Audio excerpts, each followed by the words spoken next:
Good afternoon and welcome to another interview for the Truth Seeker Project. I am delighted to welcome today Ricky Kidd, who was exonerated after 23 years. Ricky, it's an absolute pleasure to have you here. Thank you so much for joining us.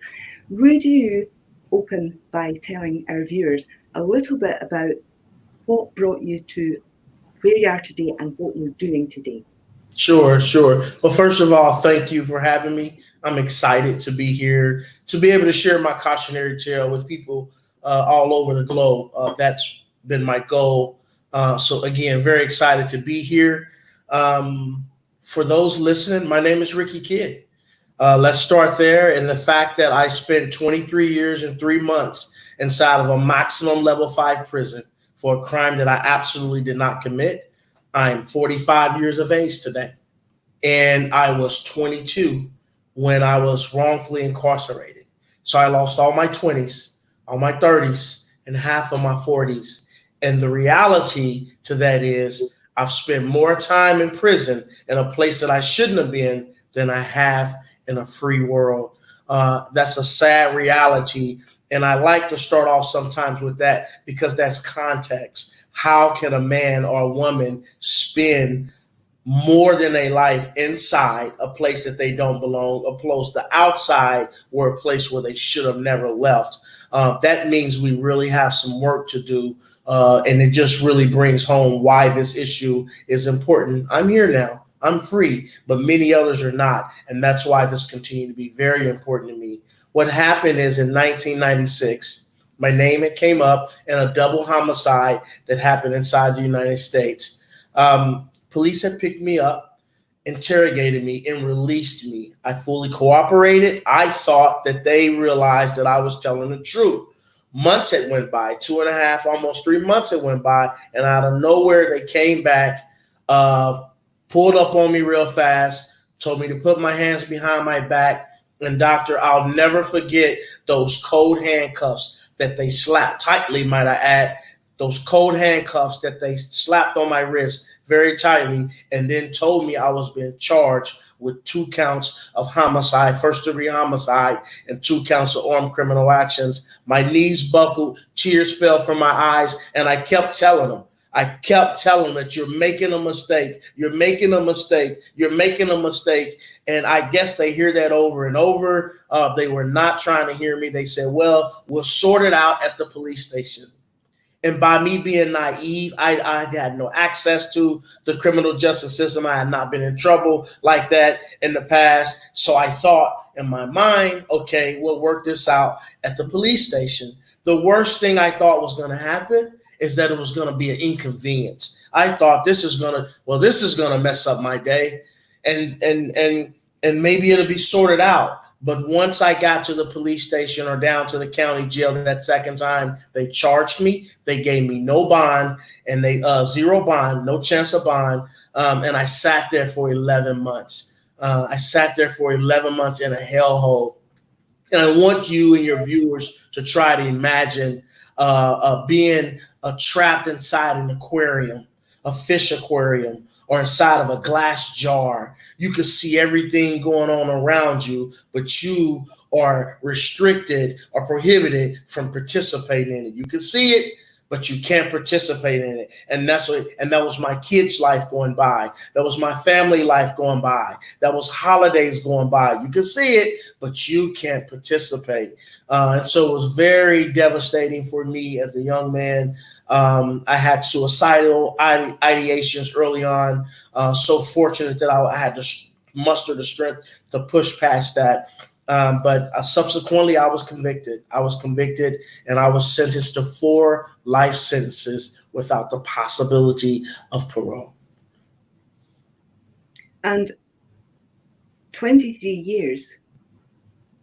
I know some of the people watching this are aware of the difficulties facing the wrongly accused and convicted, but can you explain a little bit about how it took so long?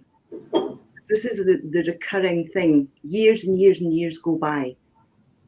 Yes, absolutely. And it's a real good question. And a lot of people need to be, the communities at large, again, across the globe, really needs to be educated about what happens, what causes a wrongful conviction, what does that process look, what does a charging process even look like? But even more so, once an individual is convicted, why does it take 23 years to find out that the truth that they presented in court was actually not the truth? And that answer falls within a few categories. One is there's an appeal process, and each one are somewhat lengthy. Let's say phase one is a year and a half to 2 years. You got 30 days to file. They got 60 days to respond. You got another 60 days to respond to their response. And then the courts can hold it for 6 months to 18 months just on that alone. That's just one appeal. And then there are different type of appeals. What are you appealing? Are you appealing that the court got it wrong? Are you appealing that your lawyers got it wrong? Are you appealing actual innocence? Wait a minute. The first appeal or two don't even allow you to appeal for actual innocence. You can't even say you're actually innocent in your first 3 to 5 years because the rules to those appeals, the parameters to those appeals don't even allow for such claim to be considered cognizable. And so you're going to lose 3, 4, 5 years right there alone.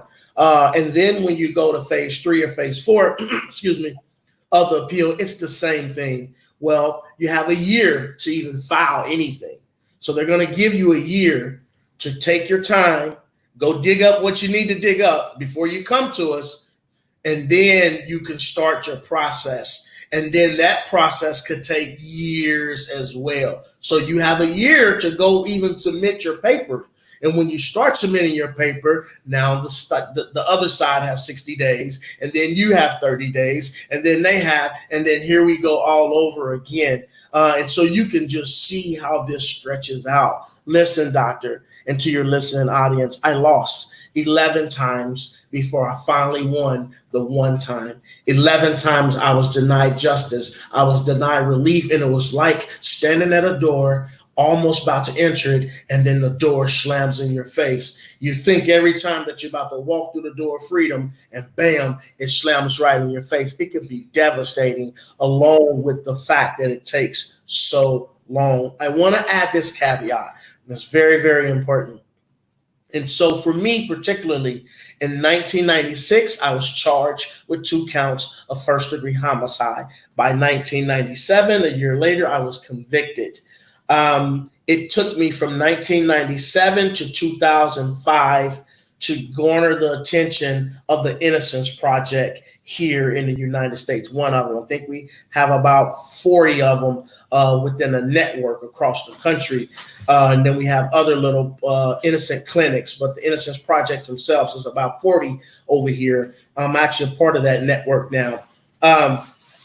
And so it took me from 97 to 2005 to just keep writing letters. And I have to file these appeals myself, by the way. And that's another thing. You can get them wrong. So I'm trying to keep the boat afloat while I go get help. You got to keep the boat afloat while you go get help. Because if I do not meet these deadlines, these appeal deadlines, it is considered time barred. The terminology is called time barred, where you ran out of time. Even if you go get help, you won't be able to bring this claim back. So you kind of got to find little ways to put it in the courts. Maybe not complete. Wait a minute, let me go find help. But so I was juggling the act of doing that. In the meanwhile, the Innocence Project came on board in 2005.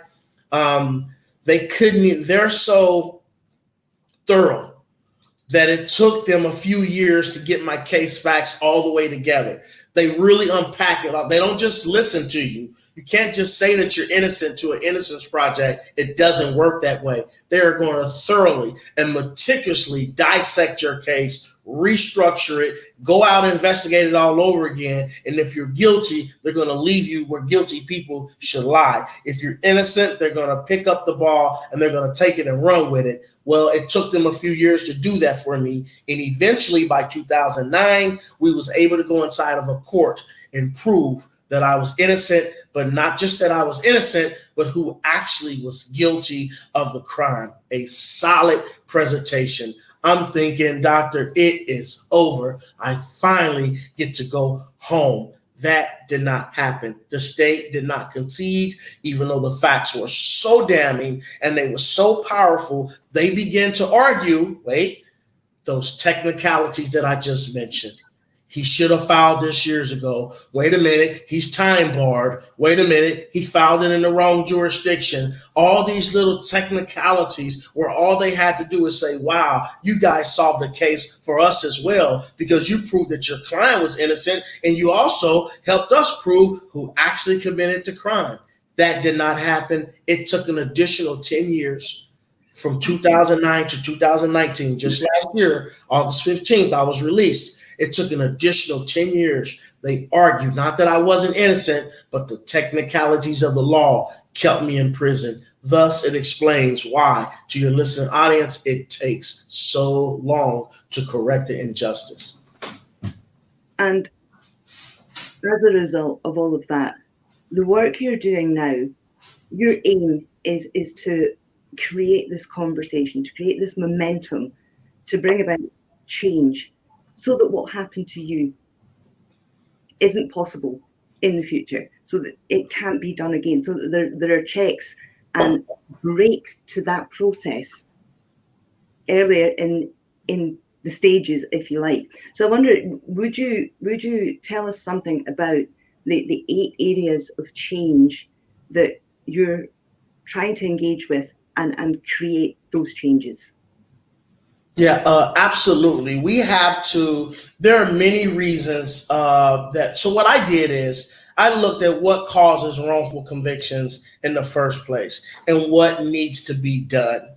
Well, one of the things in my case was the suggestive identification procedure, and that is when an officer or detectives bring the witness in, and sometimes they know it, sometimes they don't. Doctor, that's why my story is a cautionary tale because I'm not suggesting that officers are being bad officers. Some of them are, though. We have to call those out, and we from the inside and outside. But most of them, I believe, are decent officers. But these shortcuts that they themselves sometimes are unaware that it is creating the wrong result. And what that looks like in my case, and many other cases, when you're talking about a suggestive identification procedure, it is when I am suggesting to you, doctor, who to pick.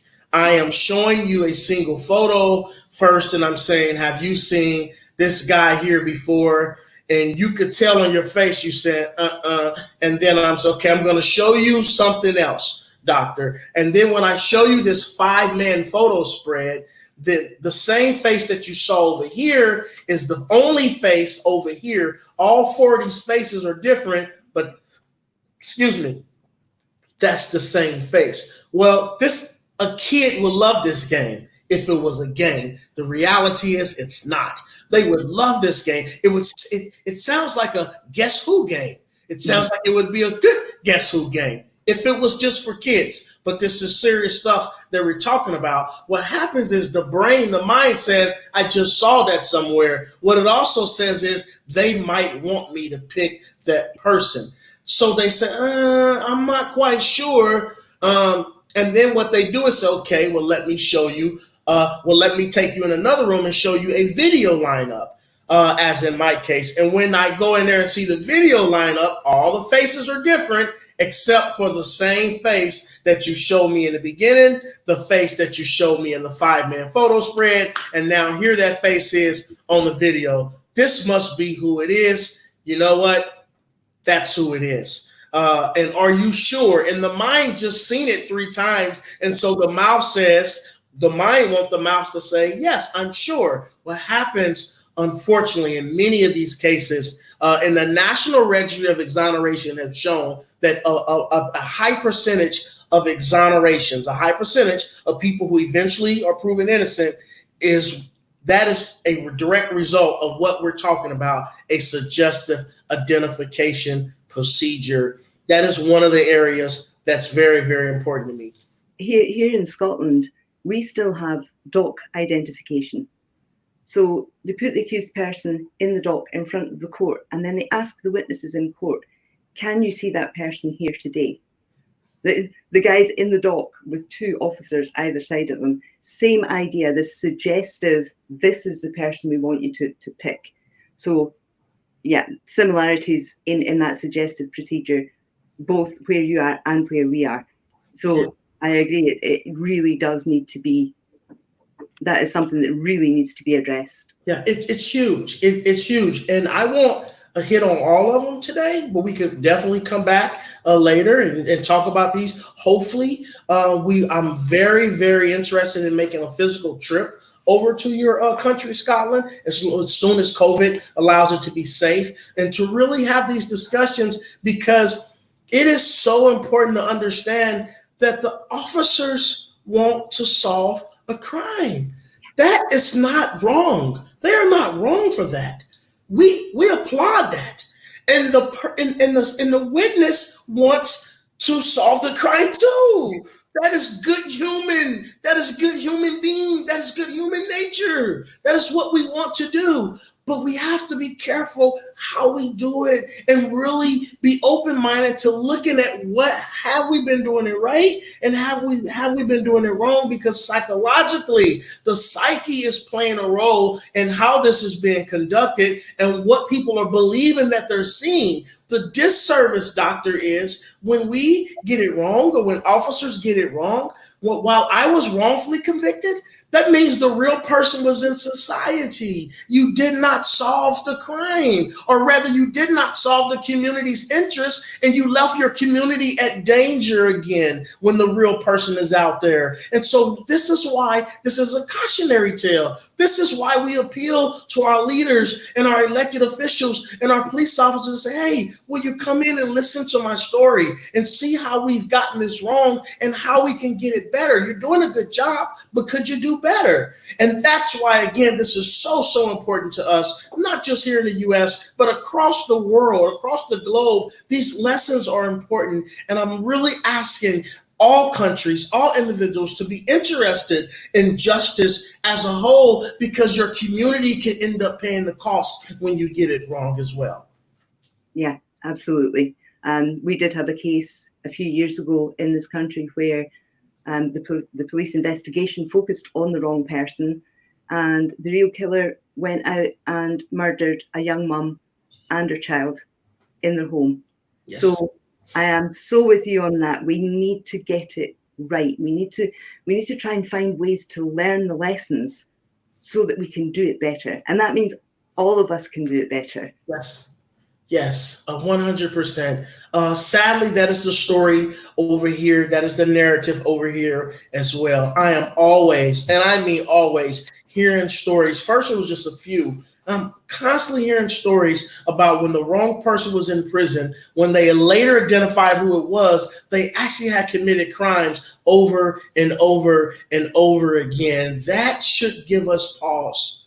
That alone should give us pause to make you listen. If you don't care about the individual for one reason or another who you may have sent to prison, do you care about the community at large? Because that is your mother, that is your brother, that is your sister, that is your auntie, that is your grandma who's left in that community. We really have to just change our mind and do a paradigm shift, how we look at crime, how we look at solving crime, and why it's important to us, why it should be important to us. Some police departments, at least here in the US, believes that the numbers matter, that the solving cases numbers matter, and so they're driven by that. Well, I think you should be driven by real safety, and moral high ground. Are you taking a moral high ground, and are you driven by safety? Meaning, are you sure that you're getting the wrong person off the streets, opposed to just a person to pay for the crime? And if that is not the case, then you'll be back up at 2 a.m. visiting a body laying somewhere that the person who committed that crime has now committed that crime. They actually have made your job double. When you're not getting the right person off the streets, they're not going to say, "Ooh, that was a close call. I'm not going to do it again." They're going to say, "Ooh, I got away with that. I'm likely going to do it again." And you're going to be back up at 2 a.m. with your notepad in your hand, taking notes of another robbery, another homicide, another sexual assault, when that person could have been in prison. If we just slow down, we just slow down and listen to these stories. If we just slow down and say, you know what, I'm willing to listen. Tell me what happened. Tell me what's going on. Tell me what some of the studies are. And then maybe as a collective group, or a parliament, as in your case over there, that we may be inclined to adopt a couple of those things for the best interest of the community, for the best interest of our country. We must take pride in our countries, our individual countries. We must take pride in our justice system. And I just believe humbly and respectfully that you can't fully do that if you're doing it wrong. You can't fully do that if you know better, if you know there's better ways to go about things, but you decide not to adopt those new and better ways. So we're talking virtually right now.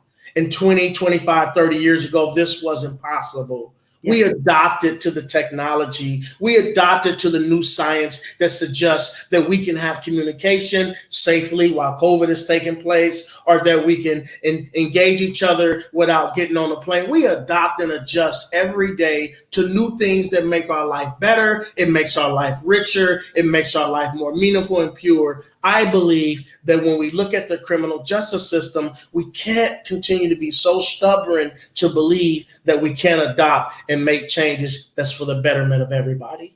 Yeah, I agree 100%. So one of the other things, just since we're talking about identifications, one of the other things that I know you've been looking at it as part of this discussion is mandatory recording of interviews. So both the accused person and witnesses. Yes. So tell us a little bit about it. Doctor, this is so important. This is so important because it's all on a thumb drive, or it's all on it's all kept on something the size of a nail, a thumbnail. And so here it is in the 21st century. We can afford, the police departments can afford to record, to memorialize the statements. I want to tell a quick story. And I was steaming. There was a black guy who got pulled over by a white officer, a good officer.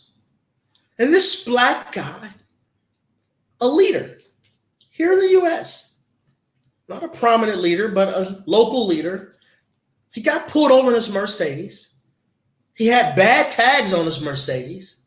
The officer told him, listen, the tags don't match. What I want you to do is take a couple weeks, get that together. He said, well, the way it was sold to me, the officer was recording it. He was recording it. He said, well, get it together. He said, well, they sold it to me this way. And whoever told you that, sir, told you wrong. Well, I'm not even going to give you a ticket. And then, by the way, you failed to hit your blinker. That's why I pulled you over. But I'm not even going to give you a ticket on that. Just take care of all this. Listen, enjoy your evening. Have a good night. The officer left. He recorded it.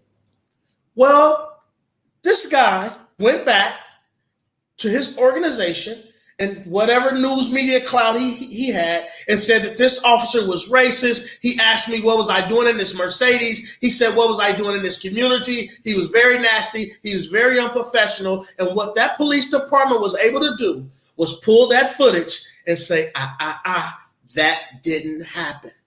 That didn't happen. And I was so happy. It was a perfect case example of why mandatory recording goes both ways. Now, back to what we're talking about, Doctor, and to your listening audience, and to police departments, prosecutors, whoever might be listening, the movers and shakers and the powers that be, the ones who control the purse strings to having these type of things. When a witness come in, you want to memorialize that. You want to memorialize that because you want to make sure that you heard him correctly, right? And then you want to make sure that what they saying is actually true. It bolsters your case when you can memorialize what this witness is saying. And it makes it fair to the defense if the witness is not saying what you think he is saying. That is what the court system is about. It is about testing the veracity of the truth. That's what a trial is for. That's what hearings are for. That's what evidentiary hearings are designed. It is designed to say, I'm going to put this forward to the courts, whether that's the defense or the prosecutor, and we're here to test the weight or the purity or the veracity of if this is true or not. Video, audio recording allows you to be able to do that. So here's another case example, if I will. A guy accused of killing his mother. Young kid, 15, 14-year-old, accused of killing his mother. The police says, May such and such date was the worst day of my life. He's in interrogation. His hands is in his face. And they say, why do you say that? And he says, because that's the day that they killed my mother. Well, the police hears that's the day that I killed my mother. Yeah. Now, I'm careful. I am careful. Now, I know there's some rogue cops out there. I call them rogue, who kind of just go off the scale of or go off the tracks. But I tend to believe in people. I tend to believe in human beings, and I understand the psyche a little better. You may have heard that, officer, but wouldn't a videotape solidified it? Yeah. You may have heard that, doctor. I've been talking to you, and we've been back and forth. Sometimes I did not hear you clearly. Yeah. But the audio or the mandatory video will allow me to say, you know what, that is not what he said. This is actually what he said. And if a guy comes in, if I'm an officer and a guy comes in and say, this is the worst day because this is the day that I killed my mother, I'm going to want that memorialized on a video. And then I could go in there and say, not only do I think he said it, I can prove that he said it. And if he didn't, oops, he didn't say it. Because remember, everybody, when you send the wrong person, it's not just about expediency and it's not just about victories and wins. You hurt your community when you send the wrong person to prison. We have to know that.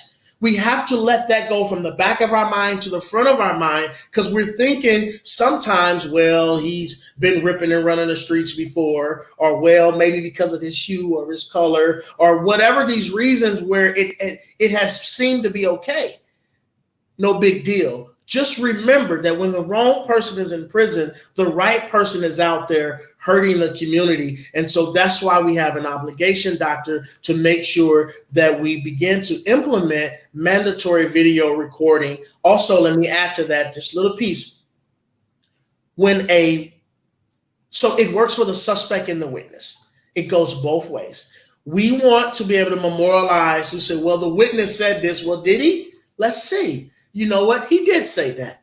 He did say that. That's what I am. Listen, when I take on cases, I don't take cases. And I will be starting my own non-for-profit called Darrell Justice here shortly, real shortly. Right now, I have a company called I Am Resilience, and I run some of my criminal justice work through the company. But I'm going to make sure that I am paying attention to what the facts are. I don't want to hear that you're innocent, not as a conclusion, but as an introduction to our conversation. I'm going to want to see some proof, my man. I'm going to want to see some evidence. And then I tell people, even if I'm inclined to believe you, I can't prove it. There's a guy who I really, really believe he's innocent. I do. But the evidence is not there to support it. And so when we have mandatory recording, it makes the evidence there to support either somebody's innocence or the person's guilt. I'm for either one, as long as it is the truth and as long as it is true justice. Yeah, I think the mandatory recording, there's another aspect to that shocked me when I first discovered it, and that is interviewing techniques can lead people in a direction. And in the Luke Mitchell case, the first case that I was involved in, you see these witnesses changing their story over time. So if we can record not only the witnesses or the accused person, but the police themselves, if they're rogue cops, if they're feeding information to a witness to try to encourage them to say something that they didn't say before, then we also have that recorded. Yes. And you can show this is how this witness ended up saying something completely different to what they said at the beginning. So it's another benefit, I believe. Great benefit, great point. I want to also spend a little time sharing with your audience about the public defender system. That is another one of those key points that I've been highlighting since I've been home. Been home 10 and a half months. And again, I've crisscrossed the country here in the U.S. I've been all over the place. Even when COVID hit, I pivoted to virtual, and I've still been all over the place just virtually because this issue is so important, and the alarm should be sounded. We have to sound the alarm that we're making a mistake and it's costing everybody. Before I talk about the public defender system, let me just share with your audience and whoever is listening, because I really do want to come over there and share my cautionary tale. The cost associated to keeping the wrong person in prison. The fact that the wrong person is in prison. The fact that his family, the wrong person's family, suffer. The fact that the victim, what about the real victim? That's not justice. Something happened to my loved one, and you tell me that Scott did it, or Barry Johnson did it, and he didn't do it. I think I have closure. I'm thinking Barry's in prison, and that is not, and especially if it's a homicide. That is not how my wife or my mother or my loved one would want this to go. And so we have to be a little more we have to be add a little more empathy to what's actually going on, because the victim is re-victimized all over again. And then I want to say, so again, you got the cost that taxpayer pay, you have the innocent individual, you have the innocent individual's family, you have the victim, and then the community. Those are 5 solid reasons. And then the community is left unsafe. Yeah. The community is left unsafe. So I really like to encourage people to listen, because, doctor, sometimes they're thinking, I don't have a dog in this fight. It's not enough for a guy to come forward and say, even for me, oh yeah, maybe you was, maybe you wasn't. Okay, maybe I wasn't, maybe I wasn't. I didn't want to argue that with you. What I do want to argue with you, what I do want to appeal to you and have a conversation is those 5 things. Does that matter? Maybe it doesn't matter that you think I was not innocent, which then takes away the fact that my family was stolen. Maybe you don't care about those 2. Okay, I'll give you that. But it's 3 still left. It's the community at risk. It's the cost that you pay, and it's the victim's family. Do you care? Are you willing to tell me that you don't even care about those 3 at all, neither? So it is a good place to have a starting conversation, and why we all should be interested, and why we all should at least listen. At least listen. I'm going to come to the table and I'm going to at least listen to what you're talking about. And you're not just babbling, but you're actually talking about comprehensive measures, affordable measures, doable measures that can even prevent it. If we're not doing this as a country or as a police department, maybe we don't want to get in a space to where 5 years down the line that we are doing it. And so I'll be willing to listen to you today to make sure that we don't end up headed in that direction. Listen, doctor, my tire's not flat, but somebody just knocked on my door and said, if you go down that road, there's a bunch of glass and nails and your tire will be flat. Why wouldn't I listen to that? Of course, my tire's not flat right now. Of course, I'm not doing anything wrong to make my tire flat. But I don't want to run into a situation where people have alarmed me that it's a potential that I could run into that situation. We are intelligent people. We are great people. We are decent human beings at the core of ourselves. And so we just need to have decent conversations, intelligent conversations about what we can do to change wrongs, whether that's in another country, whether it's in a neighbor city, or whether it's actually happening in our own backyard. Listen, as it relates to the public defender system, this country, the United States public defender system, it's horrible. It is horrible. And I live in the state of Missouri, and Missouri is ranked number 49th as the worst public defender system in our country. 49th. Worse, and primarily they're talking about in funding. It's not funded properly. The turnover rate is very high, and the caseloads are extreme. And so where a lawyer should be handling about 30 or 40 cases, they're handling about 130 or 140 cases. And so that creates a problem. And where they should be getting about $3,000 per case to handle it. That's what the prosecutor side get. They get $300. Yeah. So you're going to give me 100, 1,000, 10,000 fold in caseload. Going to give me that. You're going to give me an environment where the turnover rate is high, which means there is no consistency going on in that office. People are not, everybody's coming in and coming out, coming in and coming out. There's no congruency going on in that office. You're going to give me $300. You're going to give my opposition $3,000 to prosecute this case and give me $300 to defend this case. No way. No way is a defendant going to receive his constitutional rights. No, it's not going to happen. And remember, that's why before I broke into this section, who pays for that?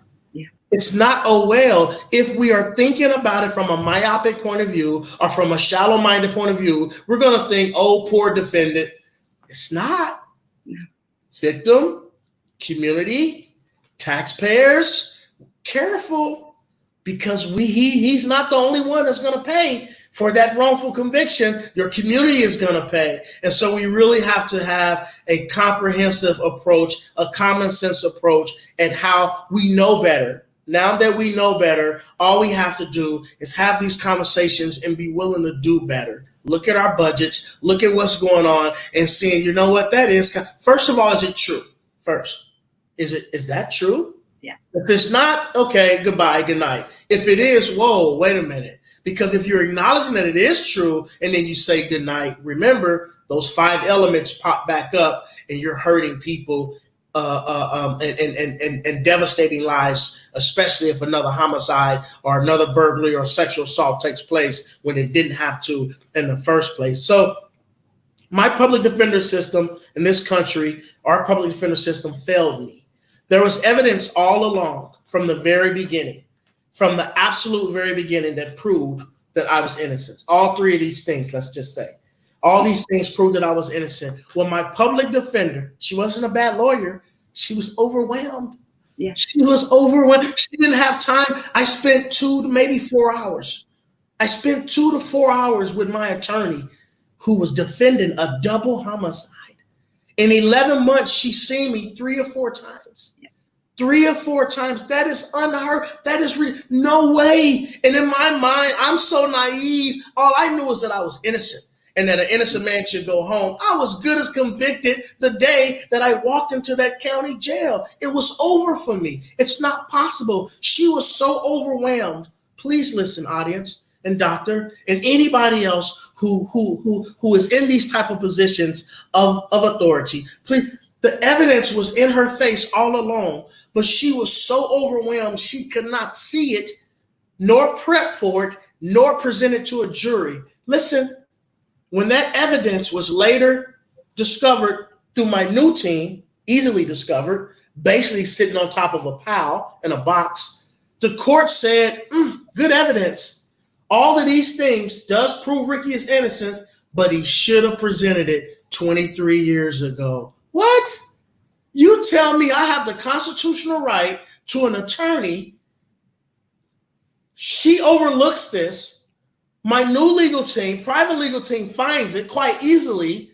It does prove my innocence, but you should have proved it a long time ago. You should have gave me a lawyer. You should have gave me a fighting chance a long time ago. And remember, it's not just me. It's not just me. You should have gave the community a fighting chance. You should have gave that unsuspected victim a fighting chance. You should have gave your budget a fighting chance, because now you're blowing money on keeping the wrong person in prison when you could have gave your budget, you could have gave your community, you could have gave the real victim, you could have gave the defendant, now a victim, a fighting chance by having a public defender system that actually works. Lastly, I want to say this. Some convictions result in people having to be paid.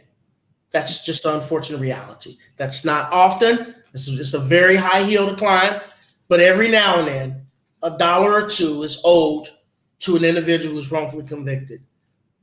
Who you think pays for that? The city.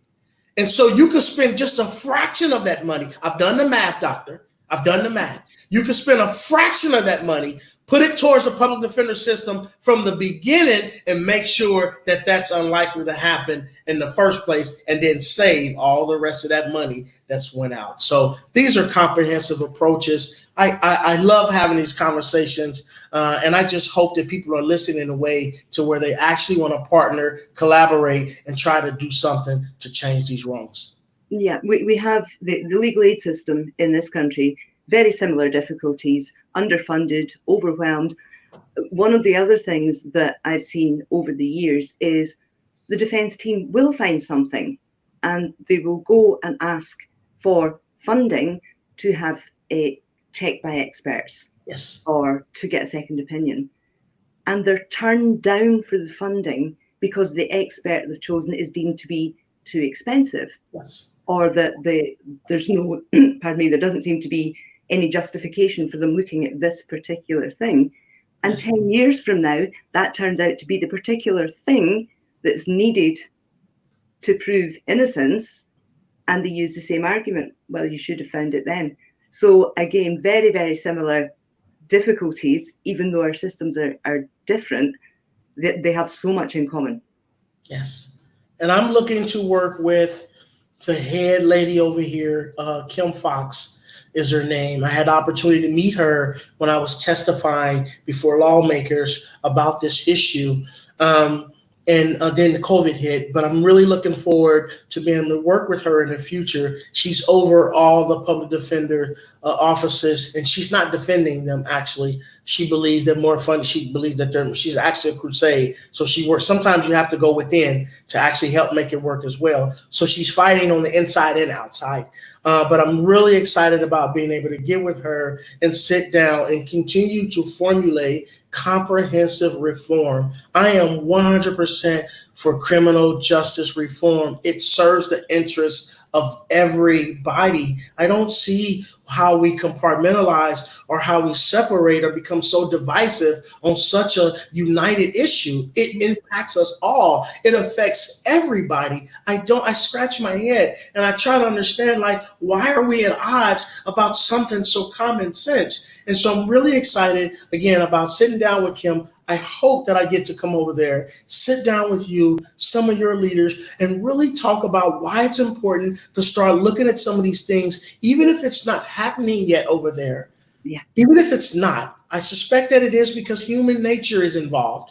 But even if it's not, for those who may believe it's not, can we sit down and talk about it to make sure that can we make some of these changes to prevent it from happening in the future? Or lo and behold, you might discover a couple of cases has happened over there. And so that's really why I've been doing this, really trying to make an appeal to everybody, to anybody who would listen, to say there is a problem. My story was a problem. Our national news picked it up over here, all over the place over here. They did a 6-part podcast on my case called Broken Justice. If anybody is interested, PBS NewsHour, I think you can go there and access it and listen to exactly what we're talking about. We're not just talking over here, we're talking problems and solutions. Yeah, very definitely. You said, I'm going to go to your what you have referred to as conviction integrity units. Yes. So if you explain what you mean by that, because I think they are very similar to what we call our Criminal Cases Review Commission. Yes. So conviction integrity units here in this country, it had its primary start in Texas, where the district attorney had come in. I think his name was Craig Watkins, and he began to go back and look at some of his cases. And he put a team together of his own prosecutors that say, listen, I want to go back and look at some of these cases, X, Y, and Z. And what he discovered was some of these issues. Some of these, oh, wait a minute, we did a double blind here. We did such and such here. And, oh, that statement didn't seem to hold up upon further scrutiny. And so what he decided to do was turn this unit into what they call a conviction integrity unit, meaning, listen, we want to make sure our convictions have integrity in it. And so what that requires is for a prosecutor's office to have the will, the fortitude and the gall to go back and say, you know what, I'm going to look at this. And if this is straight, we're going to leave it as is. If it's not, we're going to do something about it. That's the essence of what a conviction integrity unit is over here in the U.S. Once it popped up in Texas, it started popping up in surrounding counties in Texas. It started spreading to other states and other counties within those states. But what also happened too, and I want to say, is while it became popular to have one of these prosecutor's office, I'm a prosecutor. Oh, I want one of those too. It's nothing to say that you have it. Hey, doctor, we have a conviction integrity unit and 3 of our team members is on it. Not so. Because you haven't looked at one case, or you have the type of team that's closed-minded, that's not open. You're just rubber. You're just going back in and you just put a fresh ink pad down. A juicy ink pad, and you just re-inked everything, confirmed. That's not a conviction integrity unit. And so I am in St. Louis, Missouri right now. It's funny you bring that up. I'm in St. Louis, Missouri right now. I'm about 4 hours away from home, Kansas City, because there is a prosecutor here named Kym Gardner, district attorney, who runs a conviction integrity unit. She runs a conviction integrity unit, and what she discovered in looking at a guy's case named Lamar Johnson is that he was indeed innocent and that police did some of this stuff that we're talking about. Intentionally or unintentionally, it happened. And what she decided to do through her conviction integrity unit was say, you know what, I'm going to write up a motion to the courts saying that this is what we discovered. It's not an easy task, but she did it. This is what we discovered, and he needs to be released. The problem is our attorney general, for whatever reason, says, wait a minute, you don't have the integrity or you don't have the authority to be able to do that. The conviction integrity unit is designed to do that. Suddenly in this country, we're facing a small crisis ourselves, actually, because these conviction integrity units have been doing it. That's what they was created for. Suddenly there's a reason here in Missouri with this particular case, maybe because she's female, maybe because she's black. I don't know. I want to be careful, but I do want to throw that out there because it doesn't seem to make sense to the legal community why you would stop it. I mean, the evidence is so clear that about 45 other prosecutors locally and abroad has signed on and said she's right and he needs to be relieved. Retired judges have signed on from the highest courts and said, wait a minute, she's right. He needs to be released. And the Attorney General has said, not so fast. For technicalities, not that he's not innocent, but for technicalities. And so I am here again right now. We're going to have a rally event today at 3:00 here in St. Louis, Missouri, trying to help bring Lamar Johnson home, raise awareness and bring Lamar Johnson home from the proper workings of a conviction integrity unit. And that is what it means to have a proper running conviction integrity unit. Yeah, very similarly, our Criminal Cases Review Commission, which was set up as an independent organisation to look at cases where there may have been a miscarriage of justice, where something may have gone wrong. And that was a great idea. Obviously, we needed something like that. Over the years, it's been underfunded, it's been overwhelmed. But one of the other things is the power was handed to the courts themselves to dictate the terms under which the commission could refer cases back to it. So this is an organisation scrutinising the organisation that decides what it can and can't refer back to them. So what we have now is something that's really, it can't do the job that it was set up to do. So again, done properly, these are a great idea. We have to make sure that they're done properly. We have to make sure they have that independence to allow them to look at everything and say, no, there's a problem here. Let's get back to the courts with it. Yeah. So, and dealing with these technicalities, we've come across this so many times now. It's not because they're not innocent. It's not because the information isn't there to prove they're innocent. It's the technicalities. I think there needs to be a big conversation around this tendency to cling to the technicalities to uphold a clearly wrong conviction. You know, we need to say, well, why are we doing that? And is there a better way to deal with it rather than just throwing these technicalities at it. Yeah. It hurts sometimes. Yeah. It hurts. It's emotional for me sometimes because we're failing to see why it's important. For political reasons, for expediency, it's important to everybody. If it rains today, everybody's going to get poured on. Yeah. If the sun come out and shine, everybody gets the sun ray. It's things that happen in this world that everybody is going to feel the effects of it. I don't get it. I don't understand in my mind. And so as I scramble to try and as I meet and I have discussions, I've sat down with police. I sat down with chiefs of police. I sat down with police commissioners. I sat down with prosecutors and judges, high judges, circuit judges, and really try to understand and come to a general consensus what we can do more together opposed to apart. Because at the end of the day, we have more in common than we do apart. I did a segment not long ago, a virtual segment about the commonality in our differences. And here we focus so much on what our differences are, but we fail to realize that we have much far greater, deeper commonalities. We love, we laugh, we love to eat, we love our family, we want to do good. I mean, it's so many different things that we care about together.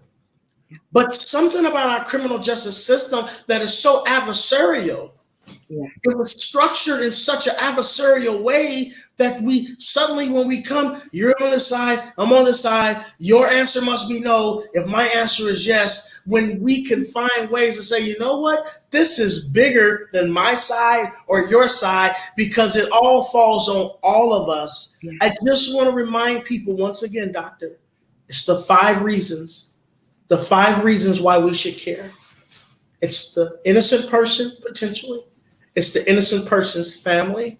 And if that is not enough for you, it is the cost that you pay as taxpayers. It's leaving the community at risk for if the real person really is out there. And then it's the victim's family. It's the victim's family who suffer an injustice. Those are reasons why we all should care. Those are reasons why I should be at least open to potentially changing my position because I didn't think of it that way. I did not think of it that way at first. Listen, before StreamYard, before Mark Zuckerberg and Facebook and Instagram, and somebody did not think of that before. Out of millions, billions of us across the globe. But before Facebook, 2 years ago, 5 years before, somebody did not think about that before. And then suddenly somebody thought about it. And now there's billions of us on there. We all decided, you know what? That's something I can get with now. Mm-hmm. I didn't think of it before, but that is something that I can get with now. And so I just want to caution people and appeal to every human being's higher sense of self, of humanness, of intelligence, of compassion. Even though you may have not thought about it that way, or even though these issues may have not mattered that much to you before, will you consider the 5 reasons why it should now? And if any of the 5, one of any or 2 does not appeal to you, how many left will? Even if it's 2. That's 2 more reasons today why you should be willing to act, opposed to 0 reasons yesterday that you were not willing to act. And so that is the message I really want to leave with your audience, that we have to do better. We get to do better. And collectively, I think that's something that we can do better. Yeah, I agree. And I think something that I've been trying to do all of these years is just say to people, look at what we have here. You've probably never seen this before. You might not believe it. And that's one that comes back quite a lot is, no, they couldn't do that. They couldn't get away with that. To be able to show people the information and say, now, like you just said, now, if we do nothing about that, who pays? What harm comes from that? And then give people the idea that that they too have an interest in putting this right. I think that's the main point. One of the main points to Truth Seeker is to give people a platform to tell their stories, to let other people hear what's being done in their name. We put this guy in prison for 20 years in your name, supposedly for your benefit. Do you think that is to your benefit? And, that way of engaging people, I think, has got to be the way forward. I don't think we can just keep throwing information at people. We need to engage. We need to have that conversation. And I don't think we covered all of your 8 points here, Ricky. But we've got quite a few of them. It might be an idea to do another interview. Yes. Later, and we can look at some of things like the Innocence Projects. I think that's a big conversation for comparison with here in Scotland, where we don't have working innocence projects and things like that.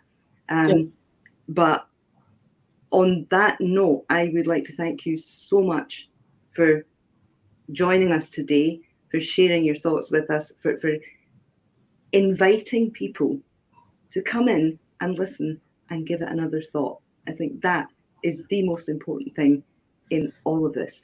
Is there anything you'd like to finish with, Ricky? Yes, thank you as well. First of all, Doctor, for having me. I will say that to your listening audience, you and I are going to continue to have this conversation, and to keep everybody safe for now, as the whole globe try to wrap our minds around COVID and get a grasp of it, health officials.